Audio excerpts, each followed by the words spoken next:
အရန်ပင်ပန်းနေတယ်လို့ထင်ရတဲ့အခါရတဲ့အချိန်လေးမှာ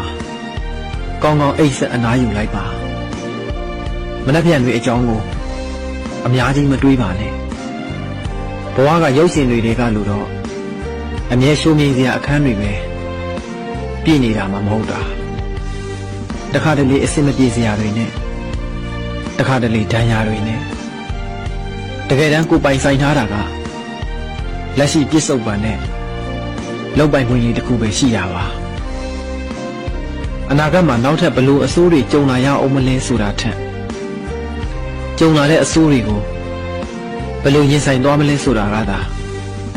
ကိုဘဝရဲ့အဖြစ်ပဲမဟုတ်လားအေးချမ်းနေတဲ့ဆိုတဲ့သူတွေမှာလဲတစ်ချိန်ကအပူတွေများစွာနေပါပဲအဆင်ပြေနေတဲ့ထင်ရတဲ့သူတွေမှာလဲလူမသိတဲ့အခက်ခဲတွေထုံမပြချင်တော့အောင်ခါတီးလုံးနဲ့ဒဏ်ရာအနာတရားတွေရှိခဲ့တာပါပဲဘဝဆိုတာကတော့နေတတ်တဲ့သူတွေကိုပဲပျော်ဝင်ပေးထားတာပါအရာရာကိုအစိုးမြင်ထစ်ခနဲရှိခံစားလွယ်ပြီးလွယ်လွယ်နဲ့အရှုံးပေးပြောညံ့တဲ့သူတွေအတွက်တော့ပျော်စရာဆိုတာခများများရှိလာမှာမဟုတ်ပါဘူးစိတ်မှရင်တော့အနာကျင်တတ်တာမှာပေါ့စိတ်ပြိုရင်ငိုရမယ်စိတ်မနိုင်ရင်ဘဝရိုက်မယ်စိတ်ခိုင်မှဘာမဆိုရင်ဆိုင်နိုင်မယ်လိုချင်တာတွေတဲကလိုအပ်တဲ့လောက်ပဲရွေးယူပါအကောင်းတွေကိုမျှော်တွေးပြီးအဆိုးတွေကိုကြော်လွှားပါစိတ်တကားကိုဖွင့်ထားပါမေတ္တာတရားကိုယုံကြည်ပါစုပ်ထားတဲ့လက်နဲ့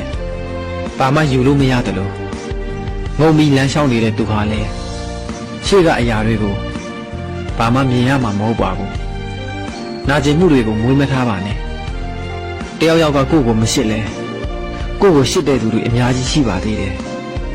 လူတိုင်းစီကတော့အစစ်အမှန်ကိုရနိုင်မှာမဟုတ်ပါဘူး